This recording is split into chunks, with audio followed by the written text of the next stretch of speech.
Өдрөг заяатай Монгол түмний жаргалыг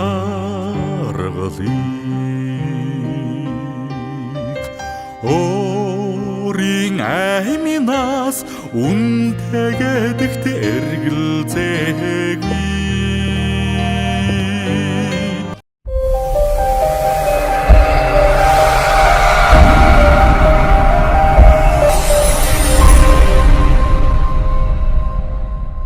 За тэгэхээр миний хань Монгол улсын соёлын гавьяа сэтгэлтэн хорондоо гаваа суран маань Монголын цагдаа жирийн цагдаагаас хорондоо боллоо зүтгэхдээ маш олон одоо цагдаагийн сэдвтэй бүтээлүүд бүтээсэн байдгийг.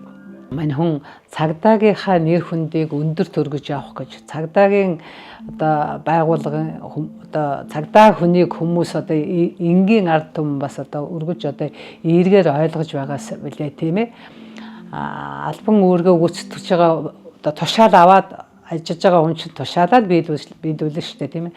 Тэр утгаараа мань хүн одоо өөрийнхөө албаны нэр хүндийг өндөр төргөх хэмжээний уран бүтээлүүдэд маш олноор тойрвж байсан. Одоо ингээд одоо өөрөө байхгүй ч гэсэн бүтээлүүд нь мөнгө ихшгэлж байна да. Тэгэхээр тэр бүтээлүүдээ бүтээхдээ ер нь ихэвчлэн битгээр хамтарч бүтээсэн. Хамгийн анхных нь магадгүй өөрийнх нь цагдаагийн сэдвтэй бүтээлгүүл 801-р хороо гэж байхад 801-р хороо гэсэн дуу одоо энэ хорооны орлогч байхдаа анх зохиож ирсэн. Тэрнээс хойш ер нь бол битээрт бол цагдаагийн сэдвтэй цагдаагийн гэргий, мөрдөн байцаагчийн үүс, ирээвгийн цагдаа, замын цагдаа, цагдаагийн ээж, за тэгээд гэх мэтчлэн ер нь цагдаагийн сэдвтэй бүтээлүүд маш олон байгаа. За тэрний дунд энэ бид мартахгүй гэдэг бүтээлийг ер нь бол 2019 он зохиосон. Яагаад энэ дууг зохиох болсон бэ гэвэл мэдээж хэрэг би өөрөө яг тэр ковид эхэлжижсэн тэр яг ингээд бодит байдлыг жишээлбэл яг би юу харж исэн одоо энэ 7 будалтүүлээ нэг замын цагдаа яг ингээд тэр машиныг хойноос нь хөөж яваад чирэгдэж яваад тэгээд нас барсан шүү дээ. Тэгээд яг тэр үйл явдлыг би тэр хоёулаа сууж байгаад харж исэн учраас үнэхээр би сэтгэл шимширсэн. Үнэхээр ээж хүний хувьд, их хүний хувьд. Тэгээд нэг өдөр мань хүн хард сууж агаад ер нь одоо энэ одоо залуучууд ингээд хар залуугаараа ажил үүргээ гүйцэтгэж яваад одоо ингээд роогийн мөнгөсийг үзээд байх юм аа. Хоёулаа нэг сайхан эдний гэгийн дурсгал зориулсан бүтээл хийе гэд. Тэгээд мань хүн энэ шүлгээ бичсэн. Шүлэг яаж хүн тэрэлсэн байна уу? Яаж төсөөлж бичсэн байна уу? Яг тийм аялгуул буудаг байхгүй юу? Тэгээд би бол яг тэгж бичиж бодсон. Нэг талаар их хүний сэтгэлээр тэр хүмүүсийг тэр одоо амар эрсдсэн залуучуудыг одоо хайрлсан одоо халаглсан харуулсан ийм сэтгэлээр л бичсэн аялгау.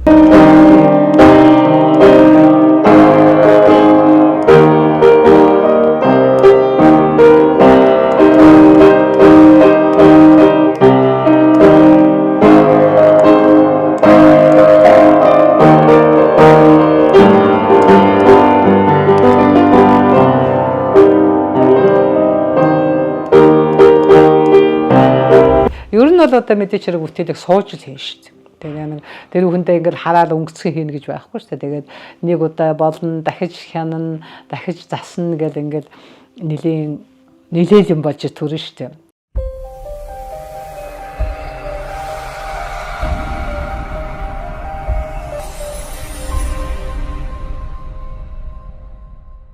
За бид мартахгүй дуу маань анх соёлын гавь сэтгэлтэн Монголын зохиолтын шагналт яруу наригч гэдэг орондоо гаваа сүрэн орондоогийн маань шүлгээр бүтэж соёлын гавь сэтгэлтэн хөгжмийн зохиолч Цэцэрлэг багшийн маань аялгаугаар Монголын цагдаагийн түүхт 100 жилийн зориулагдсан зохиогдсон дуу байна. Анх гаваа сүрэн дараагаас маань энэ дууг дуулах үргийг надад өгч дуулгасан маш их баяртай байдаг та. Гаваа сүрэн дараагаас дуулах үүрэг авахд ер нь өөртөө нэг хариуцлага хүлээж авч би чадах болов гэж ер нь тийм бодол байсан шүү. Тэгээд тайзан дээр дуулаад хүмүүсийн үнэмжээс харахад ер нь дууг тодорхой хэмжээгээр амжуулж чадсан юм байна гэсэн өөртөө жоохон итгэл төрж ирсэн. Анх шүлгийн зохиосон маань цагдаагийн орондоо цагдаагийн хүн байсан учраас ч юм уу шүлэг тухайн дууныхаа сэдвийг маш их мэдэрсэн. Угаасаа мэдэрсэн их санагдсан. Тэгээд хүчм аялгуудаа маш их зохицсон. Сайхан яг надад зориулж хийсэн дуул байсан л та. Манай Нямхүүшин сая дурддаг сургуулийн дуулаач анги төгссөн. Яг миний шав байсан. Нямхүү битэрээ бас нэлээд хэдэн дуу дуулсан. Тэгээд ер нь яг анх бодтол би Нямхүүдээ өгнө л гэж бодож хийсэн. Ер нь дан цоолоо бичлэгч гэхээс илүү дуулах болгонд ганц мэдэрдэг зөвлөхөр цагдаагийн байгууллагын үнд зүйл байдаг шүү дээ. Өргөсөн тангараг гэж байдаг шүү дээ. Тангараг гэдэг үгний яг тангараг гэдэг үгчнээ уншаад өнгөрдөг нэг амны уншлага биш. Зүрх сэтгэлээс илүү мэдэрдэг энэ дуулах болгондоо. Тэгээд энэ дуул ерөөсөө эхлээсээ төгслөлт ер нь огшлолтой энгийн дуунаас илүү тийм сэтгэл зүйн жоо өндөр ачаалттай дуулдаг байхгүй. Тэгээд ер нь бол эхлээл дуус хүртэл ер нь их тийм огшоодог. Манай үзэж байгаа зэрэгтэлч гэсэн дагаж их огшиж байгаа харагддаг. Надад их юу ачаалттай тусдаг бадагч юм хамгийн сүүлийн 3 дугаар байдаг л да. Энэ дог дуулах чинь огшоод нулим сунах ч юм уу тийм цаашаа дэвчих үе зөндөө байдаг л да. Хамгийн анх 100 жилийн зориулж нэг хүндэтгэлийн тоглолтын дээр дуулж хагаад бүх удирдлагууд босоод зэрэгтэл ингээд нэрхгээл босоод ирэх. Огш өөрөө ирэхгүй гэж нэг дэвчээр алдчихсан үе гэдэг хоолой зангираад. Одоо хүртэл ярихад хүртэл гэж байна. Үүлэн тэнгэрт бүргэд ухарч дэвдэггүй шиг Үүрэг хүлээсэн цагдаа урагшаа тангараагатай гавья хүслэгүй жаргалын үлмид ёслоод гарцаагүй мөчид амян гэснийг битгий мартаарай Үүлэн тэнгэрт бүргэд ухарч дэвдэггүй шиг Үүрэг хүлээсэн цагдаа урагшаа тангараагатай гавья хүслэгүй жаргалын үлмид ёслоод гарцаагүй мөчид амян гэсний битгий мартаарай. Ер нь энэ дог сонсоод хүмүүс дурсаад өнгөрөхөөс илүү одоо ажиллаж байгаа аль багшд маань ч гэсэн цаашдаа энэ дог сонсоод өргөсөн тангараг гэж юу юм тэрийг зүрх сэтгэлээс мэдрээ цаашдаа илүү урам зориг аваасаа л гэж халуун аймаа өргөсөн аль багшдаа үеийн үед эрхэм хүмүүсээ эзэвчтэй мартаарай. Дурсаж явах тоо гэж бодож явдаг.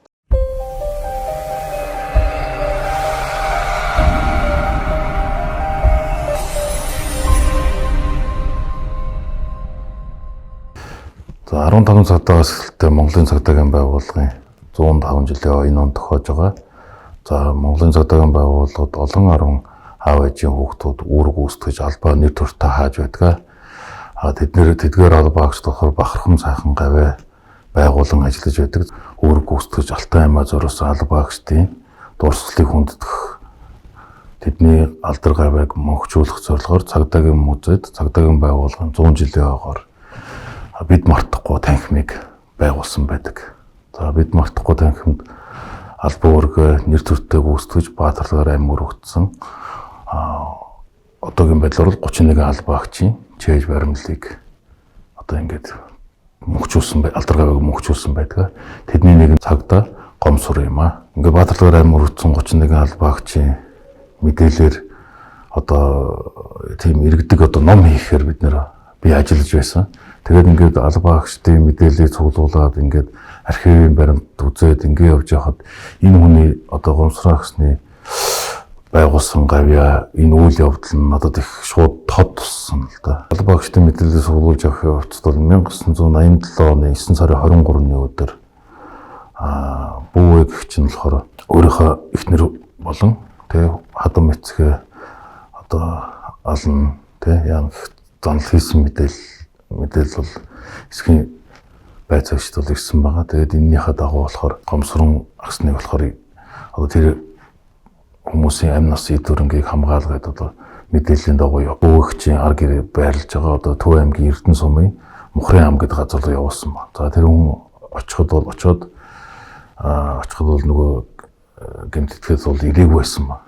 За тэгээд очиод тэр хүмүүсийг ингээд ээжтэйш нь болгох явцад нөгөө гэмтэтгээд ирсэн. Гэмтэтгээдээс гэр бүлийн хүмүүсийн амь насыг хамгаалаад үүр зайдал хамгаалан тэмцсэний эцэст бол өөрөө сүлд нь буудуулж ингэж нас авсан байдаг. Цагдаагийн байгууллагад ажиллаж алба хаана гэдэг бол нэр төрийн хэрэг л да. Тэгээд өргөсөн тангарагтаа үнэнч зүтгсэний бол нэг илэрхийлэл болов гэж бол би бодож байна.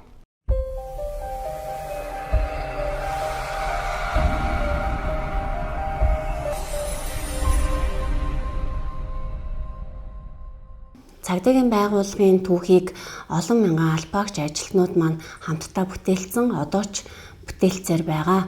Энэхүү түүхийн маань нэгэн хэсэг болох албан үүргийг гүйцэтгэж яваад амь хэрсэтсэн албаагчдаа зориулан бүтээсэн Монгол улсын соёлын гавьяц зүтгэлтэн цагдаагийн хурандаа гаваас өрнгийн шүлэг урлагийн гавьяц зүтгэлтэн цэцэрлэгийн хөгжим бит мартахгүй дууг бид нэр энэ онд аль биесээр дүрсжүүлэн олон нийтэд хүрэхээр бэлтгээд байна. Албан үүргээ гүйцэтгэж яваад амь хэрсэтсэн албаагчдынхаа алдар гавьяа үн цэнийг үргэлжид одоо дурсаж явах ёстой.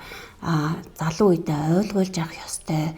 Ямар их үн цэнээр өнөөдрийн энэ байгууллага оршин тогтнож байгаа вэ? Өнөөдрийн түүх бүтсэн бэ гэдгийг одоо мэдэж байгаасай гэсэндээ одоо энэ болсон үйл явдлаас сэтгэлэн энэхүү дууг одоо төрсжүүлэхийг зорилоо. Бид зөвхөн нэг тохиолдлыг бус, нэг хүнийг бус, ард иргэдийн амар амгалан амьдралын төлөө амь насаа зориулсан тэдгээр бүх албаагчдынхаа төлөөлөл болгосон түүхийг ингээ гаргахыг зорьсон. Мэдээж доо түүх болгон үн цэнтэй байдаг. Амиа алдсан албаагч болгоны ард тэдний гэр бүл, үр хүүхэд үнэт зүйлсэн үргэлжлэн үлдсэн байдаг. Тийм учраас бид нэг түүхийг онцолсон биш, тэдгээр бүх хүмүүсийнхаа төлөөлөл болгож энэхүү түүхийг сонгосон юм аа. Аранзал тоогн ёсолсон дүрм хэвээ